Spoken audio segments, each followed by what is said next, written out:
पता है कि एजुकेशन का प्राइम फोकस है कैरेक्टर फॉर्मेशन।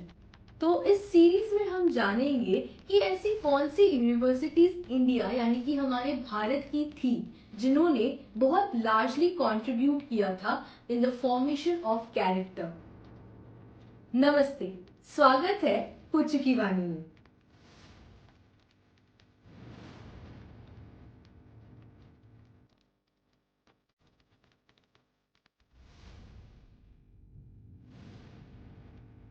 एजुकेशन की अगर बात आए तो नालंदा यूनिवर्सिटी कैसे पीछे रह सकती है।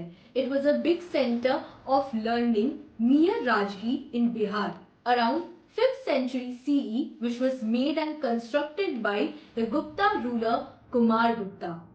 It was mentioned as Mahavihara, so it was treated as a Buddhist universities. अगर इसकी एक्सपेंशन की बात करें तो ये गुप्ता पीरियड से लेके पाला पीरियड के टाइम तक एक्सपैंड हुआ। एडवांटेज ये मिला कि उन्हें नंबर ऑफ पैट्रोनेजेस मिले।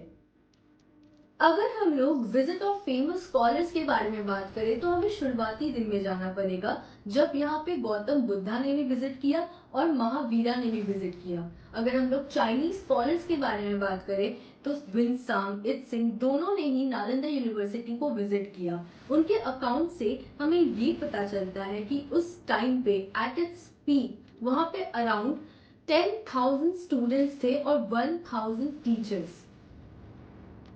इनके अकाउंट से हमें ये पता चलता है कि इन सब को अकोमोडेट किया गया था रेसिडेंशियल कॉम्प्लेक्स में या फिर टेम्पल्स में, मोनास्टरीज में या फिर विहाराज में। और इनकी सारी जो रेवेन्यू है वो जनरेट होती थी नियर बाई विलेज से जो वो डोनेट करते थे।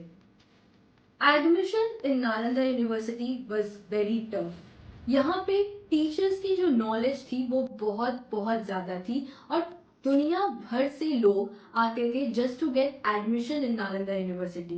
नालंदा यूनिवर्सिटी हायर लर्निंग के लिए ज़्यादा जाना जाता था। यहाँ की जो टीचिंग प्रोसेस और एग्जामिनेशन टेस्ट होता था वो भी बहुत टफ होता था। यहाँ तक कि जो द्वारपाल थे उनकी नॉलेज टीचर के बराबर मानी जाती थी। The teaching quality and the teachers of Nalanda University was very high. जब ह्यूएनसांग ने नालंदा यूनिवर्सिटी को विजिट किया उस टाइम पे शीलाभद्र हेड थे। उनके पहले धर्मपाला ऑफ कांची और उसके बाद धर्माकृति। कुछ नोटेबल एलुमनीज नालंदा यूनिवर्सिटी के थे आर्यदेवा, अतीशा, आर्यभट्ट और नागार्जुना। नालंदा यूनिवर्सिटी में बुद्धिस्ट और ब्रह्मानिकल लिटरेचर दोनों की पढ़ाई होती थी। यहाँ पे सिर्फ वेदास पे फोकस नहीं किया जाता था बट उसके बाद भी लिटरेचर्स और मैसिव इम्पोर्टेंस आयुर्वेदा को भी दिया जाता था। एक इम्पॉर्टेंट फीचर नालंदा यूनिवर्सिटी की ऐसी थी जो कि तक्षशिला यूनिवर्सिटी से डिफरेंट थी, वो थी कि कॉन्वोकेशन के बाद यहाँ पे एक डिग्री दी जाती थी। The magnificent feature of Nalanda University was its giant library. According to the Tibetan sources, ये कहा जाता है कि नालंदा यूनिवर्सिटी के लाइब्रेरी को धर्मागंज का नाम दिया गया और वो डिवाइड किया गया 3 मल्टी स्टोरी बिल्डिंग्स में, नेमली रत्ना सागर, रत्नोदधि और रत्ना रंजका। इसके एग्जैक्ट वॉल्यूम्स तो हमें नहीं पता बट अकॉर्डिंग टू सोर्सेज ये पता चलता है कि उस टाइम पे 90 लाख बुक्स और मैन्यूस्क्रिप्ट्स लाइब्रेरी में थे।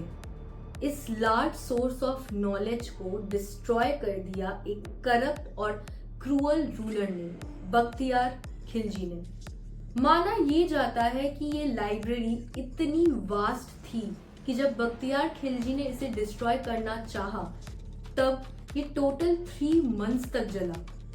नेक्स्ट वीडियो में हम जानेंगे कि ऐसी क्या रीजन थी जिसकी वजह से नालंदा यूनिवर्सिटी को डिस्ट्रॉय किया गया। देखते ही देखते हमारे इंडिया का large knowledgeable portion fade away हो गया। आशा करती हूँ ये चैप्टर आपको बहुत इंटरेस्टिंग लगा हो। इसके नेक्स्ट कहानी में हम लोग बहुत सारे नए नए यूनिवर्सिटीज के बारे में जानने वाले हैं। यूनिवर्सिटीज आपके लिए नहीं होगी पर उसकी स्टोरी बहुत पुरानी है। नमस्कार।